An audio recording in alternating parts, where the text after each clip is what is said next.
Boa noite. Hoje,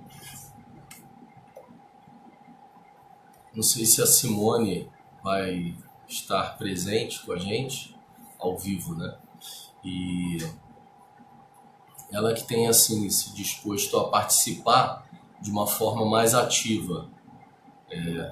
Colocou uma situação e aí tem, tem participado, né? Tem exercitado algumas coisas que a gente tem pedido para ela. Então, se ela estiver presente, a gente vai focar nos primeiros 5 minutos na atividade dessa semana e depois, então, a gente vai falar hoje sobre o que faz com que a gente entenda que a gente não tem medo ou não identifique alguns medos, né? E trabalha a superação.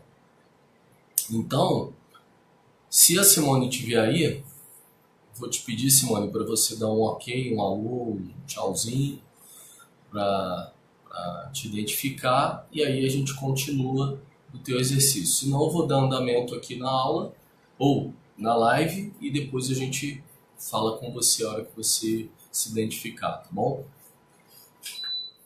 Desliguei aqui que está fazendo um pouco de barulho. Bem, hoje eu fiz aqui uma representação no quadro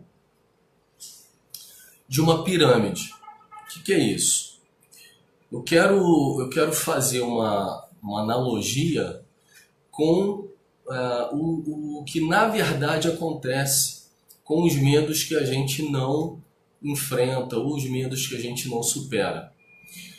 Naturalmente, todos nós passamos por situações que vão trazer dificuldades na vida. E não existe ninguém que não vá passar por alguma situação que vai trazer um medo, que vai gerar um medo. Agora, o que importa não é a dificuldade que a gente está passando. Poxa, Fábio, mas é fácil você falar porque você não sabe o que eu estou passando. Então, falar do problema dos outros é muito fácil. Então, o meu problema, eu já tenho essa dificuldade, essa dificuldade não, vamos chamar, dar um nome para as coisas. Eu tenho esse medo limitante, essa coisa que me atrapalha há muito tempo, ou é fruto de uma coisa muito séria, muito pesada, muito difícil que aconteceu comigo. Então, para você é fácil falar que vale a pena superar esse medo, vale a pena superar esse medo limitante. Só que eu vou fazer, através dessa representação aqui no quadro, um desenho simples, aliás, já está desenhado ali, um desenho simples de uma pirâmide dividida, mostrando como que isso se dá na nossa vida, ok? O que eu quero demonstrar essa noite é o seguinte. Eu vou usar a pirâmide para representar a nossa vida, ok? No aspecto dos limites que os medos limitantes ocorrem na nossa vida. Então a gente nasce como essa linha aqui de baixo, ó, totalmente sem medo. Você está livre de medos, ok? E as coisas vão acontecendo, a gente na infância se machuca ou toma algum susto, acontece alguma coisa em que começam a surgir alguns medos, ok? Vão surgindo alguns medos. Isso aqui, gente, é o natural, é o comum a todos nós. Só que isso, com o passar do tempo, tende a alcançar o topo, a alcançar o ápice. O que seria esse ápice aqui? Isso aqui, na verdade, eu vou fazer aqui uma linha, ok? Como se fosse a representação aqui da linha do mar. Então, o que a gente hoje está passando relacionado ao medo limitante só aparece aqui, ó, no topo da pirâmide. Ou seja, o problema a ser revertido não está aqui, mas aqui, no todo. O que acontece? Eu vou dividir com vocês algumas experiências pessoais relacionadas ao medo limitante. A minha vida inteira eu tive que aprender a lidar com medos impostos. O que era isso? A minha mãe é uma pessoa maravilhosa, fabulosa, uma mãe dedicada, presente, que viveu para os filhos, viveu para o marido, viveu para a família. Mas ela tem características pessoais. Então ela vem de uma família de 11 irmãos, em que, naturalmente, com poucos recursos, muita dificuldade mesmo. E aconteceu, vou sentar, tá? Daqui a pouco eu volto para o quadro. E o que aconteceu é que, nesse tipo de ambiente em que ela foi criada, havia uma competitividade... Opa, pronto. Havia uma competitividade muito grande, né, por atenção. E havia também, então, automaticamente, nela, um desejo de aceitação muito grande. Então, por conta dessa criação e por conta de todo o contexto familiar, a minha mãe foi se entregando para os medos. Ou seja, tudo que podia acontecer algum tipo de situação, de problema, que fosse gerar para ela uma repreensão dos pais, ou ser repreendida até apanhando dos pais, ou que não trouxesse uma proximidade dos pais, ela evitava ao máximo, para não ter que passar por essa situação de desaprovação. E é natural que o estado de medo tome conta, certo? Então, naturalmente, começou com um tipo de medo. Aquilo se torna... o medo, ele traz... O problema do medo limitante é que ele traz como bagagem um processo. A pessoa começa a viver um processo e ela tende a replicar isso em todas as áreas da vida. Por isso que é muito importante a gente lidar a sério com a questão de identificar, trabalhar e superar medos limitantes. Então, nesse desenho aqui da pirâmide, acho que aqui ficou melhor, legal. Nesse desenho aqui, nessa representação que eu quero fazer sobre medos limitantes da pirâmide, acontece o seguinte: o acúmulo de situações vividas por nós, né, que vão se somando sem a superação do medo limitante, vai culminar num problema que vai aparecer para a gente mais tarde, que aí sim é complicado. A base disso aqui é que formou o problema aparente. Ou seja, vou falar abertamente, uma pessoa que passa a viver um processo depressivo, que está em depressão profunda, ou que teve uma crise nervosa, a causa não está no que aparece.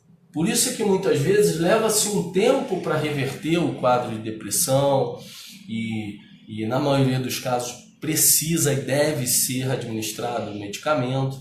Por quê?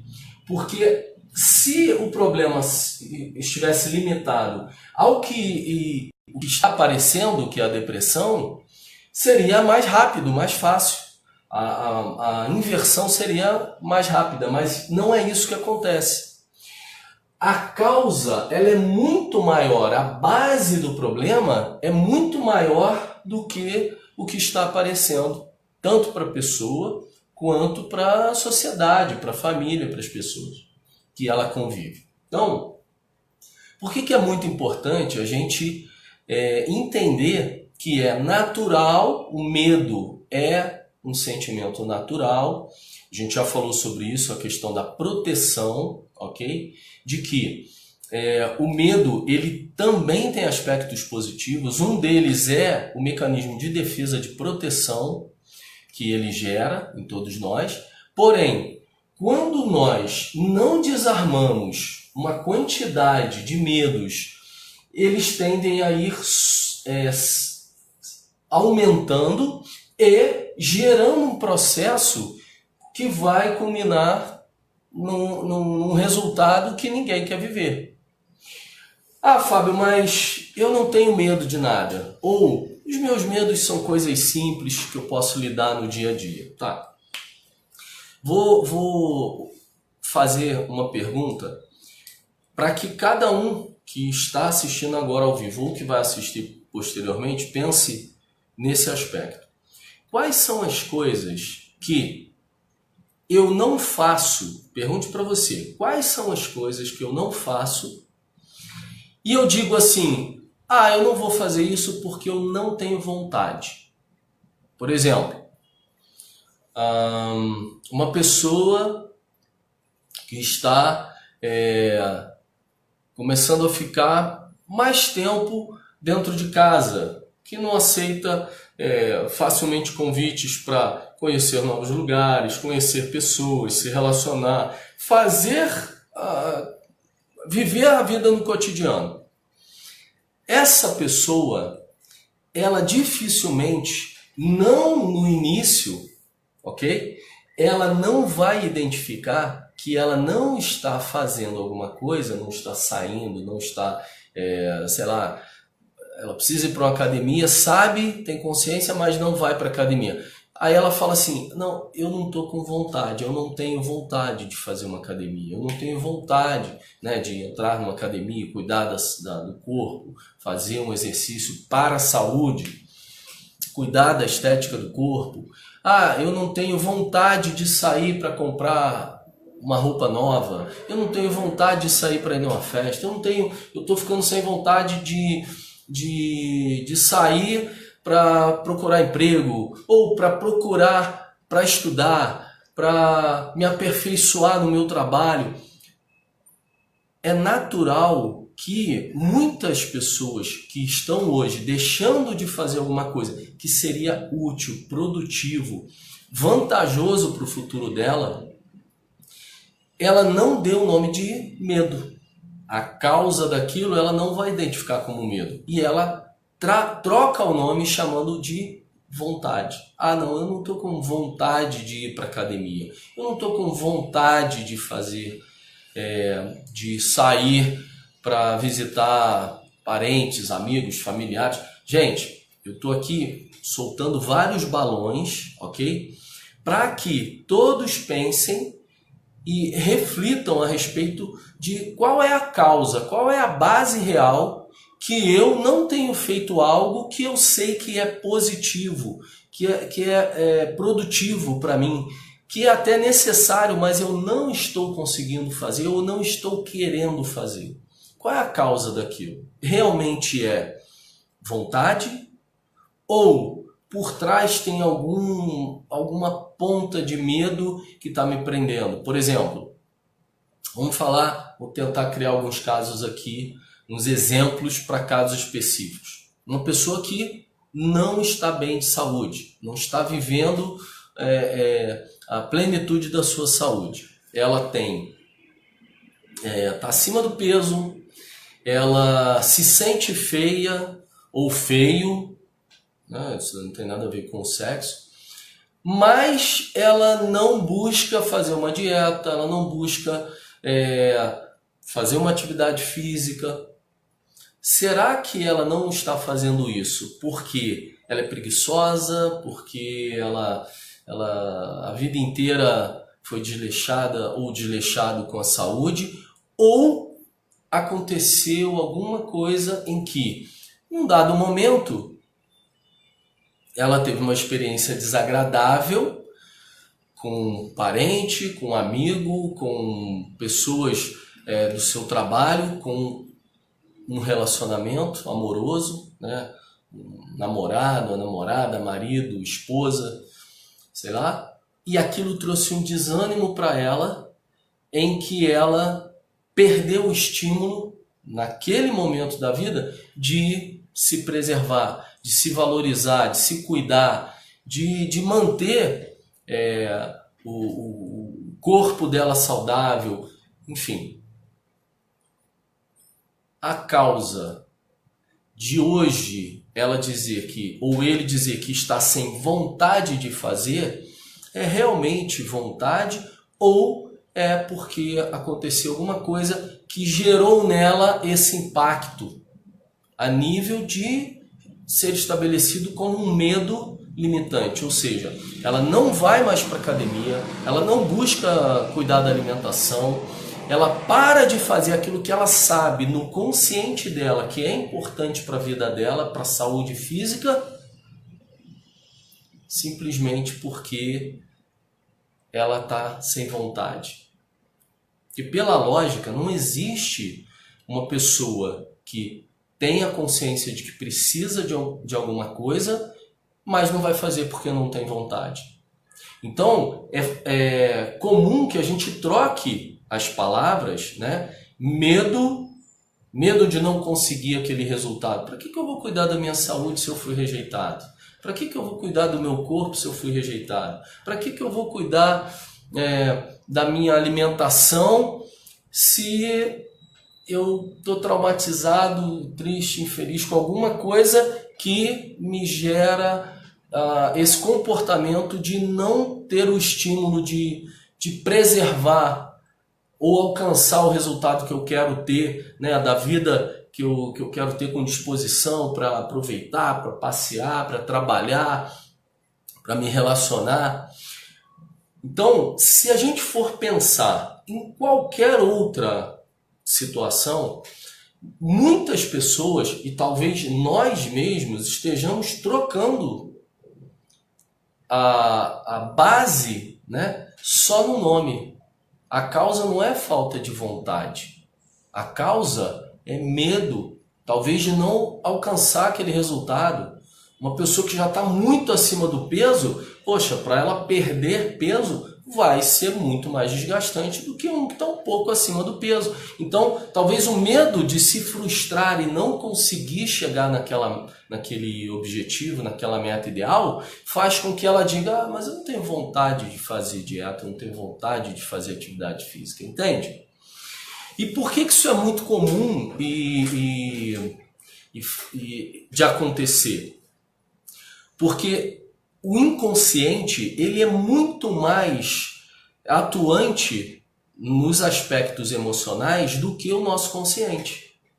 Então, ele dribla facilmente o consciente. Ou seja, a causa que está no inconsciente, ele gera esse tipo de comportamento, né? Ou seja, nós mesmos, no nosso inconsciente, geramos esse tipo de pensamento que nos leva a desenvolver o comportamento.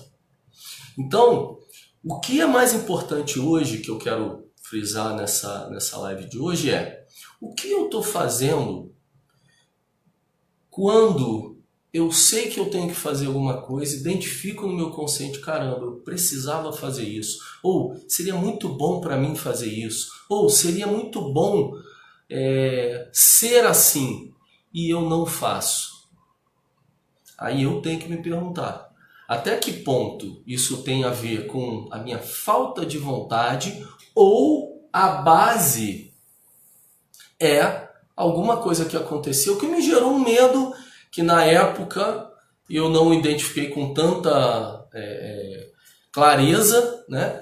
Que aquilo poderia me fazer mal e aquilo ficou armazenado lá no inconsciente e aí foi somando com outras coisas para culminar um dia em algo negativo, que aí fortemente vai aparecer para mim, né, como uma crise nervosa, uma depressão, não sei. Coisas que aí sim são aparentes ao ponto de eu conseguir identificar facilmente e as pessoas que estão à minha volta, entende? Por isso é que é muito importante A gente levar a sério e não brincar com nenhum tipo de medo. Ah, isso é besteira. Não, não existe um medo limitante que seja bobo. Não se iluda. Todos os medos que nos impedem de viver uma vida de qualidade, eles vão trazer alguma consequência que não é positiva.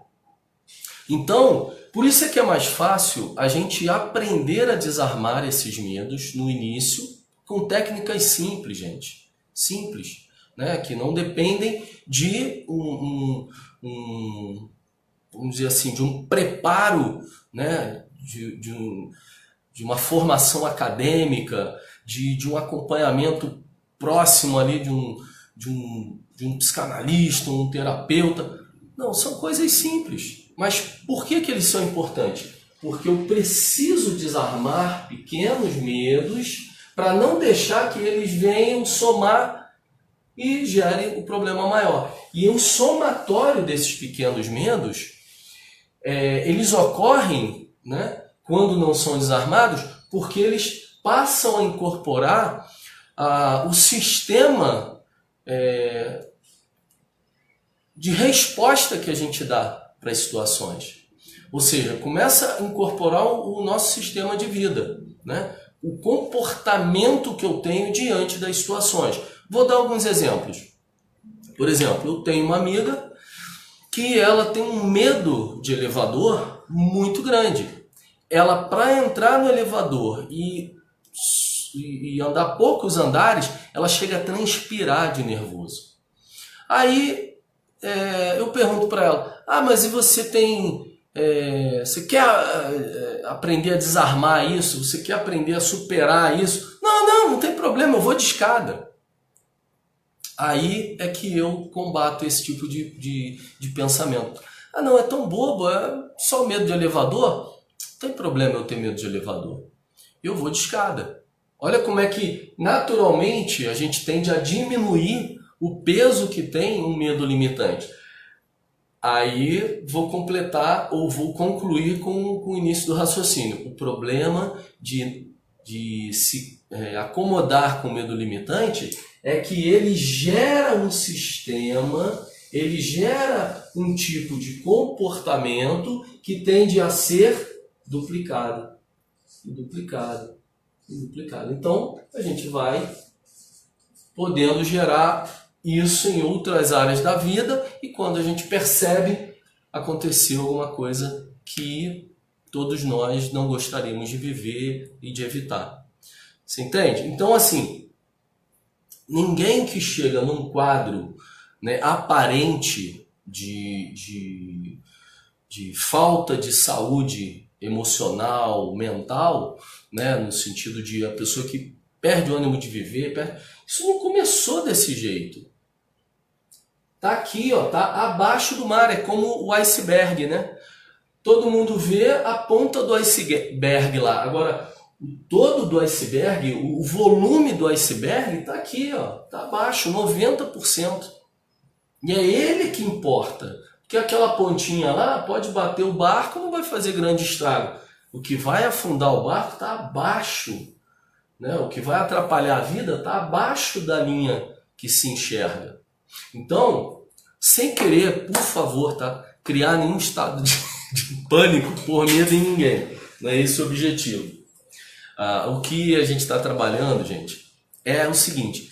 É muito mais fácil, é muito mais produtivo a gente pensar nos aspectos de superação de medos agora, enquanto a gente tá bem, tá aproveitando. Então, eu tenho medo de dirigir na estrada, o carro, ou eu tenho medo de andar de elevador, ou eu tenho medo de barata, entende? Essas coisas você dribla facilmente. O problema é o modo vivente que isso gera em nós. Cada medo que eu deixo para lá, que eu não olho para ele com o respeito que merece, ele pode estar gerando um processo de comportamento em nós que vai no futuro ser muito mais difícil de ser desarmado. Então, é claro que medos que para mim são pequenos, para outras pessoas são grandes, assim como para você. Às vezes tem um tipo de medo para você que é bobo. Isso aí não tem problema nenhum. Mas, falando de medos limitantes, né? Mas a questão é, até que ponto aquilo ali, se permanecer e for gerando um processo, vai se multiplicar em você. Então, o tema que eu daria hoje para a live, o assunto, né, que a gente pode debater hoje mais aí, e por favor, comentem depois da live, sabe? Coloca aí alguma coisa. Fábio, você está falando besteira, tá viajando, ou realmente você fez eu parar para pensar sobre alguma coisa que vale a pena ser raciocinado, até que ponto isso daqui eu estou fazendo ou deixando de fazer porque eu chamo isso de falta de vontade. E lá no fundo pode ser alguma coisa que eu não quero mexer ou que eu não estava nem enxergando, né, a importância disso. Então, eu chamo você para participação nesse sentido. Agora, né, às vezes nesse horário de 7h30, tem muita gente que não chegou em casa ou não está vendo, vai depois assistir essa live, por favor, faz um comentário. Porque assim, a riqueza dessa troca de experiência com vocês é que vai ajudar muita gente. Por exemplo, eu conversei, teve uma pessoa, não vou citar o nome dela, não tem necessidade, mas eu tive uma conversa fantástica até 3h30 da manhã com essa pessoa, que foi um privilégio para mim. Ela não me conhece, não sabe quem eu sou e escreveu, né, um e-mail e mensagem lá, a gente ficou conversando um tempão, horas, ela trocando experiências comigo. Ou seja, se ela, que hoje, ela está aqui, ela está transitando, vou colocar aqui, para ela a situação dela assim, ela está transitando aqui, ela já tem um problema aparente que ela percebe, vê com clareza, mas ainda não tomou conta, ela está reagindo, tá? Então, se ela tivesse ido desarmando isso aqui, seria muito mais leve para ela ia sofrer muito menos, ter estratégias de reação do que ela está passando, né, que está deixando ela triste, com muito mais energia e facilidade. Hoje é mais difícil de reverter, porque já está aqui. Embora não esteja lá em cima, totalmente aparente, mas está transitando. E, poxa, ela nem sabe, mas ela enriqueceu demais essa experiência, né, que eu estou podendo ter de fazer esse trabalho em cima de despertar a atenção que nós devemos ter com medos limitantes na nossa vida. Que foi, não sei como agradecer a ela. Então essa troca com vocês é muito importante, então deixem comentários, façam perguntas, né? Eu fiz uma coisa também, quem quiser vai ser muito bacana e a gente vai manter mais esse material aí em dia. Por exemplo, tem na página, eu acho que o vídeo abaixo da live, ou acima, procura aí, tem a chamada hoje que eu fiz convidando as pessoas para a live. E em cima tem um link que é o superandomedos.com.br. Quem quiser receber todas as lives, os vídeos que a gente tem produzido, né, para ter arquivado e poder ver o horário que puder, pode clicar nesse link www.superandomedos.com.br, cadastrar o teu e-mail, ver lá como é que faz, porque aí a gente vai manter toda semana enviando os vídeos que a gente produz e podendo também, através desse e-mail, aí sim eu ter uma chance de trocar mais experiência com vocês, tá bom? Então, eu quero deixar isso hoje aqui como um tema para a gente debater essa semana e falar sobre isso, né? Até que ponto a gente tem vivido processos de medos limitantes, dando o nome de falta de vontade. Pensa sobre isso, né? Se tiver alguma coisa que você quiser compartilhar aí com a gente através desse e-mail ou comentando aí mesmo nas postagens aí do Face, fica à vontade. Então, espero ter movimentado a cabeça, né, de todos nós com essa pergunta hoje. O que eu sei que eu preciso fazer, devo fazer, quero fazer, deveria fazer, mas não estou fazendo, dando o nome disso de falta de vontade. Ou não faço porque eu não tenho vontade, se eu quisesse eu faria. Será que pode ter uma raizinha de medo ali atrás segurando alguma coisa? Então pensa nisso e entra em contato aí com a gente, quem quiser, vai ser bacana, tá bom?